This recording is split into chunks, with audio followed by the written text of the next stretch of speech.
अस्सलाम वालेकुम। मेरा नाम डॉक्टर फैसल अनवार है। मैं as assistant professor ophthalmology Sharif medical city में काम कर रहा हूँ और एज कंसल्टेंट आई सर्जन द आई के और लाहौर में प्रैक्टिस कर रहा हूँ। आज इस टॉपिक को हम डिस्कस करेंगे इस वीडियो में, वो है ड्राई आई, आंख का खुश्क हो जाना या खुश्क आंख। ऐसे पेशेंट्स जिनमें ड्राई आई डेवलप होती है वो इस मर्ज से बहुत ज़्यादा इफेक्ट होते हैं और 80 to 90% लोगों में ये मर्ज बहुत ज़्यादा आम या कॉमन है। हाँ, हमें इस मर्ज के बारे में ये पता होना चाहिए कि आंख के अंदर एक पुतली होती है जिसको हम कॉर्निया बोलते हैं। उस पुतली के ऊपर एक टीयर फिल्म डेवलप हुई होती है जो अल्लाह ताला ने बनाई होती है। उस टीयर फिल्म के 3 कंपोनेंट्स आते हैं। उन तीनों कंपोनेंट्स के अंदर सबसे पहले आता है लिपिड लेयर, फिर आपका एक्वस लेयर आता है और फिर आपका म्यूकस लेयर आता है। अगर इन तीनों कंपोनेंट्स में से किसी एक कंपोनेंट की भी डेफिशिएंसी डेवलप हो जाए तो आंख के अंदर ड्राई आई ड्राइनेस डेवलप हो सकती है।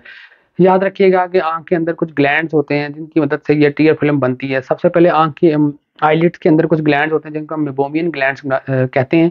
वो इस लिपिड लेयर को स्क्रीट करते हैं और लिपिड लेयर को स्क्रीट करने के बाद आंख के अंदर एक लिपिड लेयर डेवलप होती है जो बाकी दोनों लेयर्स को प्रोटेक्ट करती है। अगर इस लिपिड लेयर की डेफिशिएंसी हो जाए और इन ग्लैंड्स का फंक्शन डिस्टर्ब हो जाए तो आंख के अंदर एक डिजीज जिसको हम बोलते हैं लिपिड लेयर डेफिशिएंसी या इवेपोरेटिंग ड्राई आई डेवलप हो सकती है। सेकंड टाइप आती है जी ग्लैंड जो आंख के बैरूनी हिस्से में प्रेजेंट होते हैं अपर आईलिड के पास, जिसको हम बोलते हैं लैक्रिमल ग्लैंड या सेसरी लैक्रिमल ग्लैंड्स। इन ग्लैंड्स के साथ भी आईलिड डेवलप हो सकती है अगर इनके अंदर कोई ऑटो इम्यून प्रोसेस चल रहा है या आंख के अंदर कोई इन ग्लैंड्स के अंदर कोई स्वेलिंग डेवलप हो गई है और स्वेलिंग की वजह से आंख के अंदर टीयर फिल्म डेफिशिएंसी डेवलप हो रही है, तब भी आपको आंख के अंदर ड्राई आई डेवलप हो सकती है। थर्ड टाइप आ जाती है जो हमारे पास वो म्यूकस लेयर, अगर आंख में कोई इंजरी हुई है, कोई अल्सरेशन डेवलप हुई है जो इस कॉर्निया की शेप को चेंज कर रही है, तभी आंख में ड्राई आई डेवलप हो सकती है।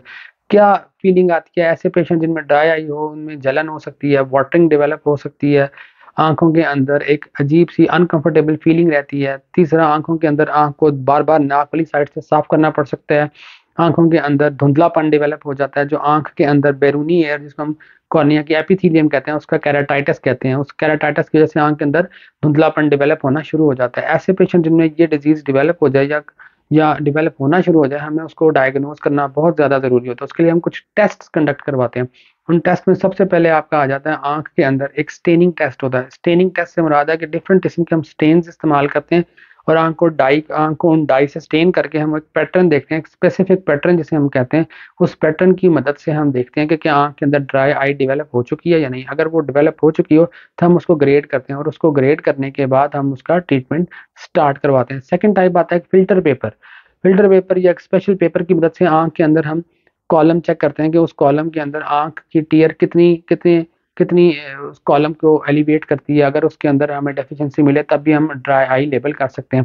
थर्ड टाइप आ जाती है हमारे पास जिसको हम डायग्नोसिस के लिए इस्तेमाल करते हैं, वो ऑस्मोलैरिटी टेस्ट होता है आंख के टीयर्स का। और उस ऑस्मोलैरिटी टेस्ट की मदद से भी आंख के अंदर ड्राई आई को डायग्नोज किया जा सकता है।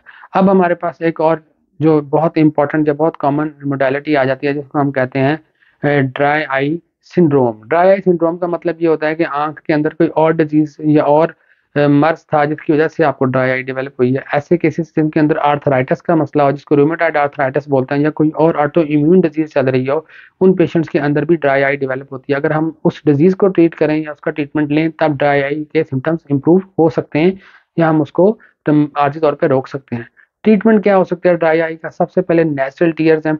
याद रखिए जो जो ड्राई आई लिपिड लेयर की डेफिशिएंसी से डेवलप होती है उस आई के अंदर हम नॉर्मल या मसनूई आंसू या टीयर्स के साथ उसको रिस्टोर नहीं कर सकते। अभी तक कोई ऐसे ड्रॉप्स अवेलेबल नहीं है जिनकी मदद से हम टीयर फिल्म डेफिशिएंसी को रिस्टोर कर सकें। सेकंड टाइप आ जाती है एक्वस लेयर डेफिशिएंसी की, जो लैक्रिमल ग्लैंड से बनती है। उसमें हम एंटी इन्फ्लेमेटरी आई ड्रॉप्स का इस्तेमाल करते हैं, स्टीरॉयड मेडिकेशंस का इस्तेमाल करते हैं और बाकी जो आर्टिफिशियल टीयर्स हैं उनका इस्तेमाल करते हैं। मसनूई आंसू जिनको कहा जाता है उनकी मदद से भी हमारी जो जो जो टीयर डेफिशिएंसी है, जो एक्वस डेफिशिएंसी है, उसको रिस्टोर किया जा सकता है। तीसरी म्यूकस लेयर आ जाती है।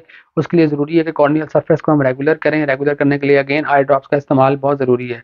एक स्पेशल टेक्निक आजकल यूज़ हो रही है जिसको हम लिपी फ्लो कहते हैं। उसके अंदर हम आंख का मसाज करते हैं और हीटिंग मैकेनिज्म के जरिए आंख के ग्लैंड्स को एक्सप्रेस किया जाता है और उनमें जो ब्लॉकेज आ रही होती है, जो स्क्रीशंस, लिपिड स्क्रीशंस की वजह से जो एबनॉर्मेलिटी आती है, उसको हम नॉर्मलाइज करने की कोशिश करते हैं ताकि लिपिड स्क्रीशंस को बेहतर किया जा सके।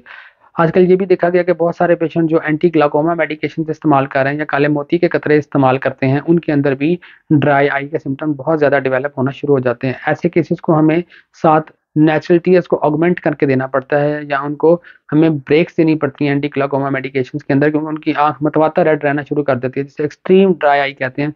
और उसमें हमें आंख की पुतली के डैमेज होने का खतरा डेवलप होना शुरू हो जाता है। ऐसे केसेस को ट्रीट करने के लिए ज़रूरी है कि नॉर्मल या नेचुरल टीयर्स दिए जाएं, या उनको कुछ अरसे के लिए ग्लाकोमा मेडिकेशन से ब्रेक ही दी जाए, या उनको उनकी जो मेडिसिन है उसको चेंज किया जाए। थर्ड टाइप हमारे पास आ जाती है आपकी सराउंडिंग्स। सराउंडिंग्स में याद रखिए, अगर आपकी एक्सट्रीम ड्राई वेदर है आपके करीब, या एक्सट्रीम ड्राई हॉट एयर है, या एक्सट्रीम ड्राई विंटर है, तब भी आपकी आंखों के अंदर ड्राई आई डेवलप हो सकती है।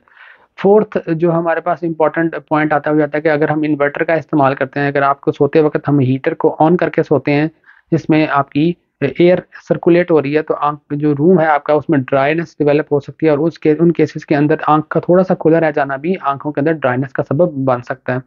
तो ये तो थी डिफरेंट टाइप्स या डिफरेंट डिटेल जो हमने आपसे शेयर की ड्राई आई के बारे में। उम्मीद है आपको इससे फायदा होगा और आप अपनी ड्राई आई का डायग्नोसिस करके उसको ट्रीट कर सकेंगे। Thank you very much.